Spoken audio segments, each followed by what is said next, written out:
Sveiki, Aukštaitijos televizijos eteryje laida Sveikatos receptai. Malonu, kad esate kartu. Ir iš karto skubu pristatyti, ką matysite šiandien laidoje. Nugaros skausmai ir galimos problemos. Kaip nesusirgti, kai vis labiau įsisiautėja virusai? Dabar, kai taip šalta, yra virusai, tai sidabrinis vanduo mūsų gelbėtojas pirmoje vietoje yra. Ar įmanoma buityje apsieiti be chemijos? Kaip ilgam atsikratyti nepageidaujamo plaukuotumo? Atidžiausių žiūrovų laidos pabaigoje laukia konkursas ir vertingi prizai. Pirmoji laidos tema ko gero aktuali kiekvienam, arba bent jau dažnam iš mūsų. Nugaros skausmai, jų priežastys ir galimos pasekmės. Apie tai išsamei dabar reportaže.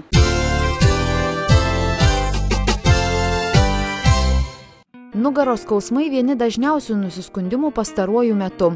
Jie vargina ir jauną, ir seną. Kaip sako gydytoja Vitalija Bružienė, nugaros skausmų priežastys gali būti įvairios, todėl labai svarbu nenumoti ranką į varginančius negalavimus. Nugarą gali skaudėti daug dėl ko. Gali skaudėti dėl vidaus organų ligų. Visų pirma, plaučių, inkstų, šlapimo takų, ginekologinių įvairių problemų. Tačiau šitas visas bėdas labai nesunkiai išaiškina gydytojai ir jas gydo. Absoliuti dauguma nugaros skausmų yra visiškai kitokios priežasties. Nugaros skausmus gali nulemti tiek kaulinės problemos, tiek diskų problemos, tiek stuburo smegenų bei nervinių šaknelių problemos, bet absoliučioje daugumoje atvejų nulemia raumenų ir raiščių problemos. Apie viską iš eilės. Turbūt daugumai žmonių yra žinomos tokios istorijos. Žmogus sėdėjo prie stalo per darbo dieną ir dabar jau laikas eiti į namus, jis atsistojo, pasisuko ten nusikabinti paltą ar pasilenkė persiauti batus ir staiga, aštrus skausmas nudegė nugarą, žmogus nei iš vietos. Gerai, jeigu tas skausmas tik nugaroj, kartais nubėga per visą koją ir apie atsistojimą nėra nė minties. Kas įvyko? O įvykti galėjo keli dalykai. Paprasčiausia, tai žmogus galbūt patempė stuburo raiščius, jis buvo ramybė ir staigus judesys, timtelio raiščius, suskaudo raiščiai ir aplink esantis audiniai, tai yra kiti raiščiai bei raumenys, įsitempė saugodami tą vietą. Tokiais atvejais žmogus pasijudino, pasikraipė, lyg ir atleido tą skausmą ir juda toliau. Būna atveju, kada apie pajudėjimą nei minties nėra ir apie skausmą atleidimą nei minties nėra. Kas tada įvyko? Didelė tikimybė, kad plyšo diskas. Išsitriškė diskas. O diskas, jeigu pažiūrėtume į anatomijos vadovėlį, jisai guli ties slankstelio kūnų, tarp kūnų. Ir jeigu jis plyšo, jis galėjo išsiveržti į išorę, jis galėjo įkristi į vidų. Vienu atveju jis galėjo paspausti nervinę šaknelę arba paprasčiausiai raumenį, raištį. Kitu atveju jis galėjo paspausti net stuburo smegenis. Jeigu žmogus negali pajudėti, jeigu jam nudegė per visą koją ir neduok dieve, jeigu dar ir nusikabino pėdą, jis nebegali jūs pakelti, belieka viena išeitis – skambinti ir kviesti greitąją pagalbą. Jeigu žmogus šiaip tai parėjo iki namų ir skausmai vis tiek nerimsta, elgesys turėtų būti panašus. Bet jeigu tas skausmas praėjo, kitą dieną šiek tiek skauda, trečią dieną nebedaug skauda, žmogus gyvena toliau. Bet gyvena jau tikėtinai su disko problema. Nugaras skauda ne tik todėl, kad pasižeidė raumenys, raiščiai ar diskai. Yra kitas skausmų rūšis. Žmogus per dieną kažką tai veikia. Daugiau ar mažiau fiziškai aktyviai, vaikšto, pasėdi, kažką tai daro, juda. Viskas gerai. Tačiau naktį atsigulęs atsibunda ir jam kažkur maudžia nugarą, jis pasikraipo, randa kitą padėtį ir vėl miega. Rytą atsibudęs, atsistojęs, nueina praustis, jam sunku pasilenkti. Nugaroj sustingimas, tempimas, veržimas yra. Na gerai, pasilankstė, pajudėjo per dieną, vėl viskas gerai. Bet ar turi skaudėti sveiką nugarą? Kokia yra problema? Čia problema dažniausiai yra raumenyse. Ir ką aš turiu omenyje? Per dieną, jeigu žmogus sėdi, dabar jeigu pažiūrėtume mane, aš sėdžiu, daleiskim, prie kompiuterio. žiūriu į ekraną, mano rankos viena ten ant pelytės padėta, na, klaviatūra. Mano jau šitie raumenys truputėlį patempti, kadangi rankos kažką tai daro. Mano galva truputį palenkta į ekraną, mano sprando raumenys laiko. Aš sėdžiu ant kėdės ir sėdžiu gana ramiai, mano juosmens raumenys įsitempia, laiko mane vertikalioje padėtyje. Bet jeigu tie raumenys silpni ir verčiami per dieną 6, 8 ir daugiau valandų būti įsitempusiems, kas vyksta su jais naktį? Ogi tas, kas vyksta, kai mes sunkiai fiziškai dirbame arba per daug pasportuojame. Kaupiasi pieno rūgštis, raumenys burksta, pradeda veršti, tempti, o juk pro raumenys iš stuburo išeina nervinės šaknelės, pradeda spausti mūsų nervus. Užtat nekeista, kad rytais ne tik būna pastingusi nugarą, bet kartais ir plinta skausmas, tai į sėdmenį, tai į šlaunį, tai į pėdą, priklausomai, kurioje vietoje kas yra spaudžiama. Ir šitie nugaros skausmai yra labai mūsuose dažni. Šitaip skauda nugarą dažnai ir jaunimui, ir vaikams. Dar yra kita grupė skausmų, kurie vargina dažniausiai paauglius, jaunimą, bet labai neretai ir suaugusius žmonės. Tai vadinamieji streso skausmai. Yra sakoma liaudyje, aš taip išsigandau, kad mane sukausti iš baimės. Kai mes išsigąstame, kai mes ne tik išsigąstame, bei susirūpiname, mes įtempiame savo raumenis, mes susigūžėme. Jeigu mes liūdime, mes stengiamės užsidaryti, susitraukti. Todėl pastaruoju metu žinome, kad labai daugėja depresijų, o su jumis dažnai ir daugėja visiškai sveikos nugaros skausmų. Sveikos turime sakyti sąlyginai, nes nėra liga nugaros ar kojos ar rankos, yra viso žmogaus liga ir depresija taip pat yra liga. Ir labai daug žmonių skundžiasi tokiais negalavimais. Sprando, pečių skausmais, sustingimu, deginančiais skausmais einančiais per rankas, negalėjimu užkelti rankų už galvos arba už nugaros, nekalbant apie tai, kad sukabintų už nugaros, ir negalėjimu miegoti ant vieno ar kito peties, pakaušio skausmais ar įvairiais keistais kitais jutimais. Sprandai mūsų turi išskirtinę padėtį, jeigu dirbame sėdimą darbą. Būtent šitas visas raumeninas laiko mūsų galvą. Ir galbūt 9, gal ir daugiau dar, iš 10 žmonių, gal 95 iš 100. Šitie skausmai yra grinai raumeninės kilmės, dėl įtampos. Bet daliai žmonių būna diskų pakenkimai, diskų išvaržos.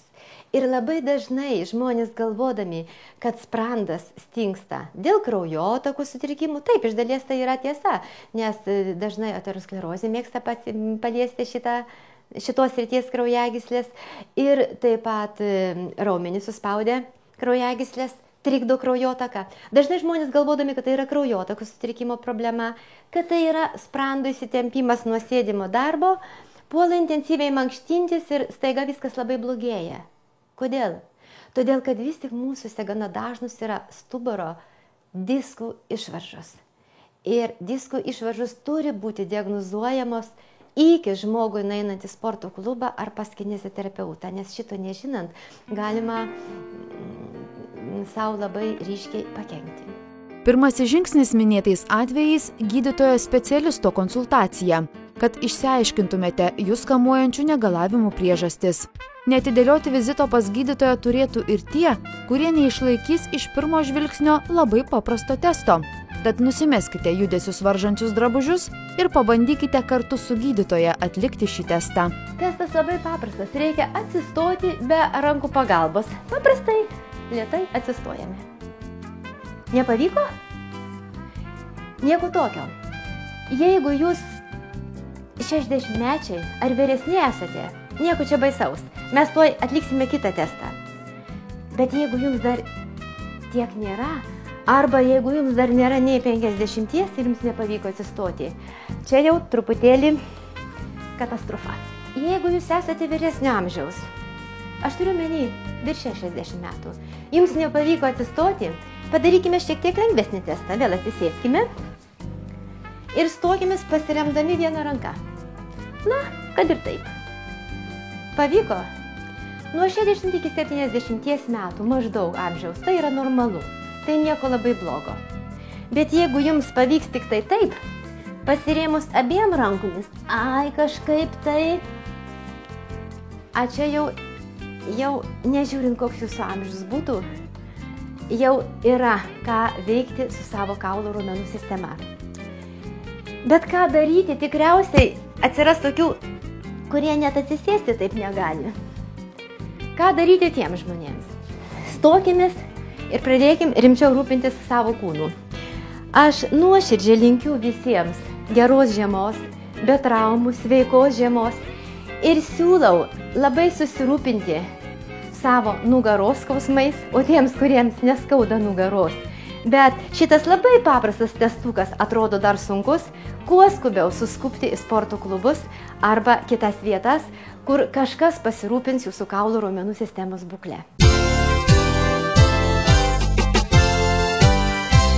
Miestai vienas po kito skelbia gripo epidemiją. Aplink sloguojantis, kostintis ir kitaip negaluojantis. Kaip gintis nuo virusų ir saugotis įvairių peršalimo ligų, o susirgus išsiversti be cheminių vaistų. Patarimai iš pirmų lūpų dabar reportaže.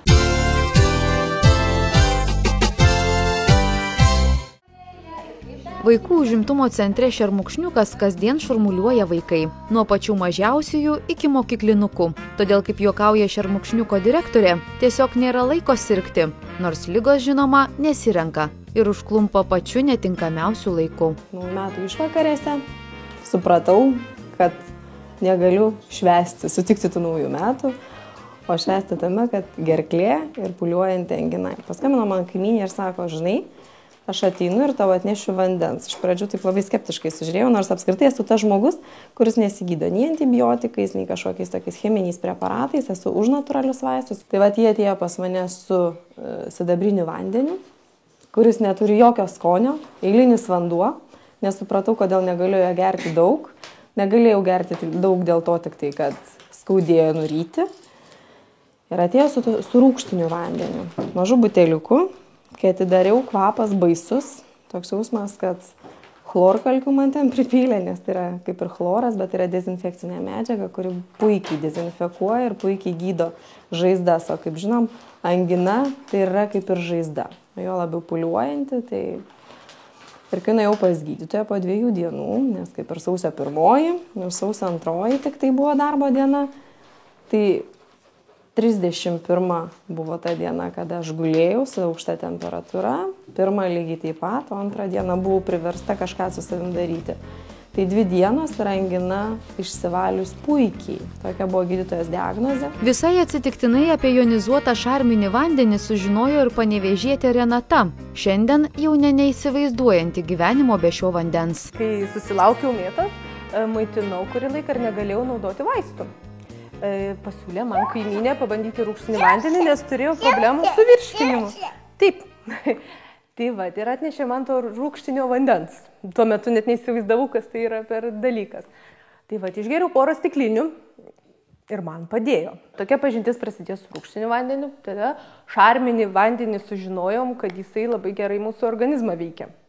Mums labiausiai patiko tas dalykas, kad jisai padeda organizmui pasisavinti viską geriau ir išvalo organizmą, nes iš tikrųjų valgom labai daug nesveiko maisto.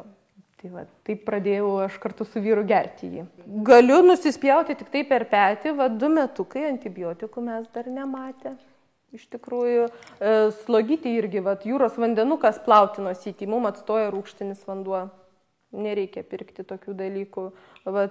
Akytės, jeigu traiškanoja ar kažkas, tai yra irgi su sidabringu vandeniu, nes sidabringas vanduo visiškai nekenkia akims. Tarkim, jeigu ir mums patiems sausėja akis, nes dabar, kai yra šildymo sezonas, iš tikrųjų labai sausėja akis, tai visada galima palušiuką įsilašinti, kad akis būtų drėgnos visą laiką. Nereikia dirbtinių ašarų. Mes patys rūgštinis vanduo, tai jeigu skrandis skauda, jeigu viduriuojame ar kažkas, tai pats pirmas vaistas. Apdoroti daržovės, vaisius, vis tiek daugiausia perkame prekybos centruose. Norime mes to ar nenorim, nerasime mes niekur kitur tokių pomidorų ar kažko.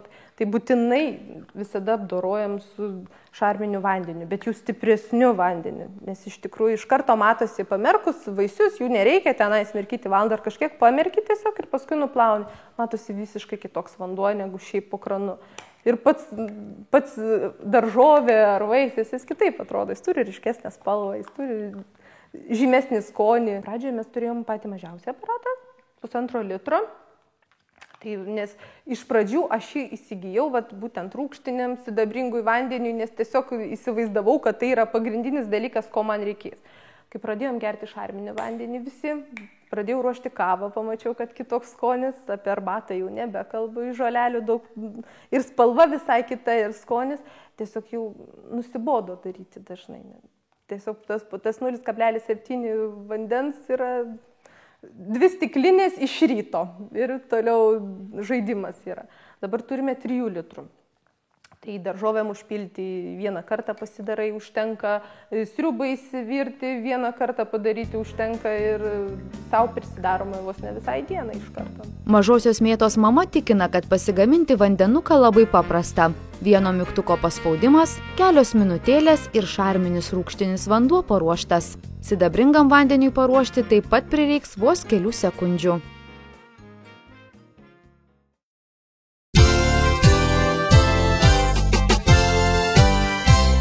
Dabar siužetas, kurį verta pamatyti ne tik vaikus auginančioms šeimoms, bet ir visiems, kuriems rūpi švari ir mūsų sveikatai saugi aplinka.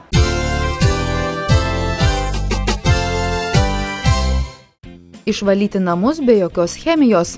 Sakysite, kad tai misija neįmanoma? Klystate, tai labai paprasta. Net nešvariausius indus galima išplauti be taip reklamuojamų ploviklių, kalkių nuosėdas ir kitus nešvarumus pašalinti be agresyvių valiklių. Įvairios indų ploviklių reklamos skelbia iš tikrųjų, kad keli stebuklingi lašeliai ploviklio išplaus tūkstančius lėkščių, jos visos blizgės, žvilgės ir kvepės. O iš tikrųjų, iš kur tie kvapai ir visi būtent tas staigus plovimas atsiranda. Ta chemija niekur nedingsta, jinai taip paprastai nenusiplauna. Jinai lieka ant lėkščių, tie patys kvapai ir visi tie plovikliai, jie lieka lėkštėse, puodeliuose. Ir neaišku, kas atsitinka iš tikrųjų, kai jie papuola į mūsų organizmą. Vinvok siūlo indų ploviklius, kurie savo sudėtyje neturi nei parabenų, nei fosfatų, nei slės. Paviršiaus aktyviosios medžiagos vėlgi jos yra tik natūralios, puikiai suyrančios gamtoje ir visiškai saugios mūsų sveikatai. Taip pat, aišku, jų užtenka vėlgi kelių lašelių, bet jie nelieka ant lėkščių, nelieka ant puodelių ir puikiai išsiplauna. Yra nuostabi pasta skirta virtuviai, Unikal. Šioje pastoje nėra jokių parabenų, jokių slės, paviršiaus aktyviosios medžiagos yra natūralios, jokių sintetinių kvapiklių bei dažiklių čia nėra. Vėlgi tai pagrindu sukurta yra geriamosios sodos ir ši pasta puikiai šalina riebalinius būtent nešvarumus susikaupusius tiek ant orkaitės, tiek ant gartraukio,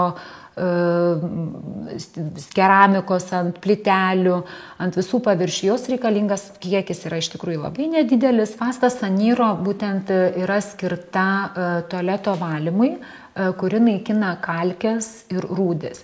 Galima valyti tiek virš vandens, tiek pačiam vandenį. Jinai efektyviai nuvalo visus kalketus, rūdinius paviršius, bei palieka antibakterinį poveikį. Pasta Spa tinka kasdieniniai vonios ir dušo priežiūrai. Kasdienė namų priežiūra gali būti dar paprastesnė, be jokių priemonių, tik vanduo ir specialios šluostės. Tai tikrai nereklaminis šūkis. Kaip be jokios chemijos nuvalyti įvairiausius nešvarumus, kviečiame dabar ir įsitikinti. Tai yra puikus Greenvok audinys šveistukas, skirtas daugiau virtuviniams paviršiams, rakandams, kuris neraižo visiškai jokių paviršių, netgi teflono, taip pat stiklo keramikos, chromuotų paviršių, metalizuotų, tiek, sakysim, galima valyti šaldytuvą, puodus, mikrobanginės, gartraukius. Nu, vat mes ir pabandysim. Šlapinam šluostę su vandeniu. Ši šluostė palieka vandens pėdsakus, tiesiog ją reikia pervalyti, paskui nupoliruoti, bet puikiai nušveičia visus paviršius be jokios chemijos. Vat pabandysim ir kraną, vat sakysim, tai yra puikiai visi sunkiai prieinami paviršiai nusivalo. Greitai, paprastai, vien tik su vandeniu. Sunkiau įveikiamus nešvarumus taip pat be jokios chemijos nesunkiai nuvalysite su metaliniu spiraliniu šveistuku arba specialia kempinėle, kuri be vargo nuvalo net flomasterių žymes. Ir tai dar ne viskas, ką turėtų turėti savo namuose besirūpinantis ne tik švara, bet ir sveikata. Kiekvienai šeimininkiai namuose tikrai siūlyčiau įsigyti ir turėti tokią universalią virtuvinę šluostę avietę, kuri puikiai sugeria iki litro vandens, nuvalo ir nupoliruoja bet kokius paviršius. Tai yra stalviršiai, spintelės, plytelės, galima valyti tiek ir kalkėtus, tiek ir riebaluotus paviršius. Vėlgi, kaip įrodymą jums galėčiau pademonstruoti, kaip jinai geria vandenį. Iš tikrųjų, tai yra labai aktualu, kai išsipila sultis ant stalo ar ant žemės ar virtuviai, tiesiog sugerti visą drėgmę. Pilsim vandens.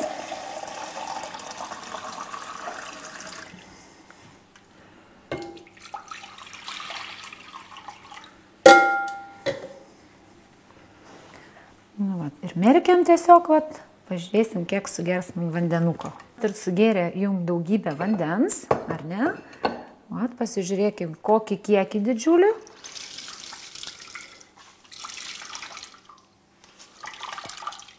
Ir išgręžu šluostę pilnai vandenį, jūs jau valant paviršių, jau, sakykim, turėtumėm ir sausą valymo būdą. Kiekviena šeimininkė tikrai įvertins specialią šluostę stiklui. Vos keli brūkštelėjimai ir štai taurės spindinčios. Puikiai greitai taurės iššluostė, puikiai spindi.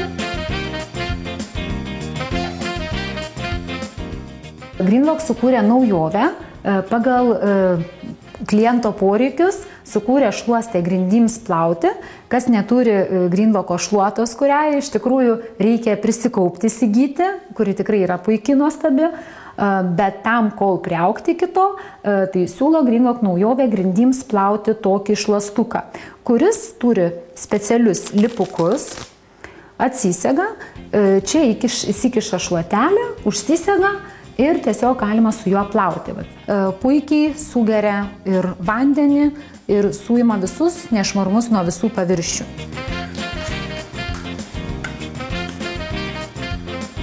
Dar vienas unikalus Greenlock produktas, tai yra produktai sukurti dulkėms šluostyti. Turi statinį krūvį, tai yra pirštinė, kuri valomiems paviršiams įvairiems, tarkim, baldai, knygų lentynos, žaliuzės, įvairius, o su šluotele jau valom tokias sunkiau prieinamus paviršius. Tai sakysim, pavyzdį paimkim gėlės, ar ne, iš tikrųjų, kaip yra sunku nuvalyti, prieiti prie jų kiekvieną lapelį, kol nubrauki. Tai su šluotele, kuri turi puikų ir stiprų statinį krūvį, neleidžia dulkėms pakilti į orą, jas pritraukia stipriai, nuvalomas visos dulkės ir jos susikaupia būtent į šluotelę.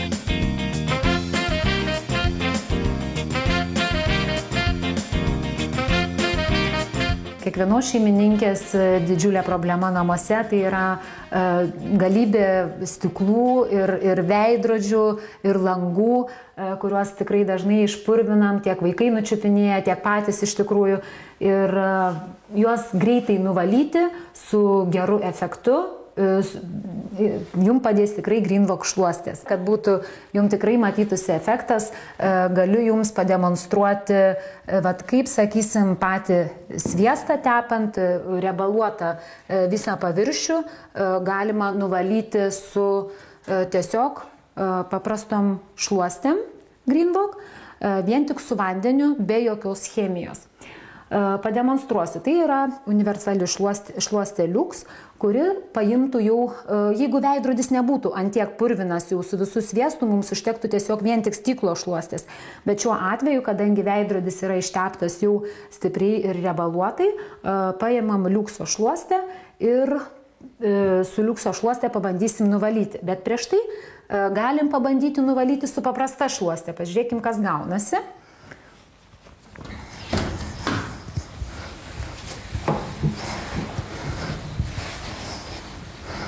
Matom, kad šluostė paprasta visiškai mozoja tą patį sviestą ir nieko nenuvalo. Ir pasižiūrėkim, kaipgi Liuks šluostė nuvalys sviestą.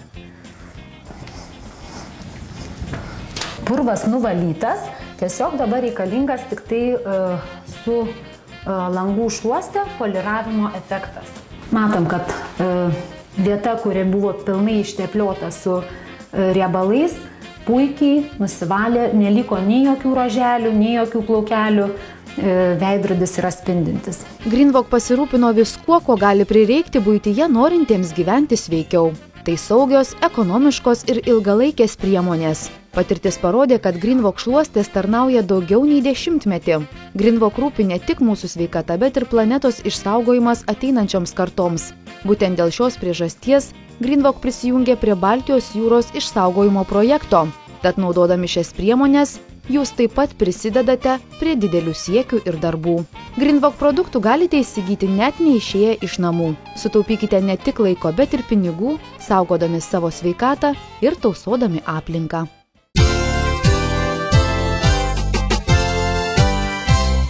Reportažas, kurį pamatysite dabar, skirtas moterims, bet aktualus ir vyrams. Pasižiūrėkime.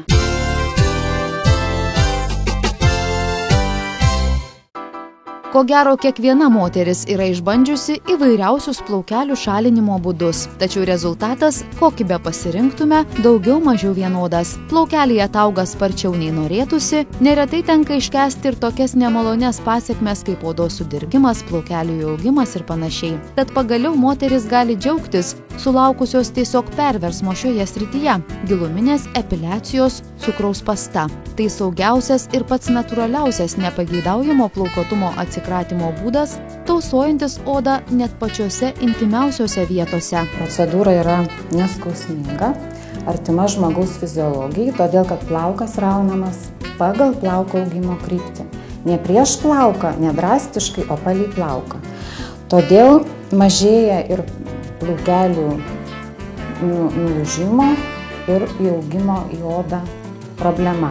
Procedūrai naudojama cukraus pasta yra kūno temperatūros, todėl epiliacija yra švelni ir komfortiška. Produktas idealiai tinka net jautriausiai odai, nes pastos sudėtyje yra tik cukrus ir vanduo. Po kiekvienos procedūros plaukeliai atauga lėčiau, jie yra minkštesni ir plonesni. Ilgainiui plaukuotumą epiliuojamose vietose galima pamiršti. Visa to paslaptis – po epiliacijos naudojami enzimai.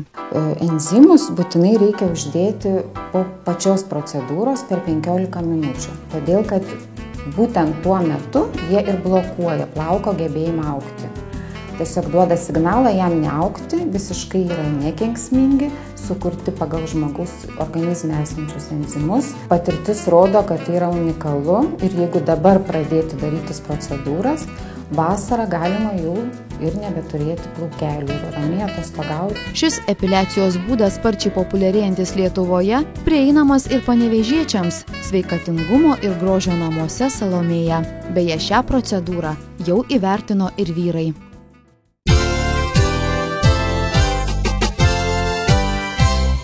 Dabar žadėtasis konkursas.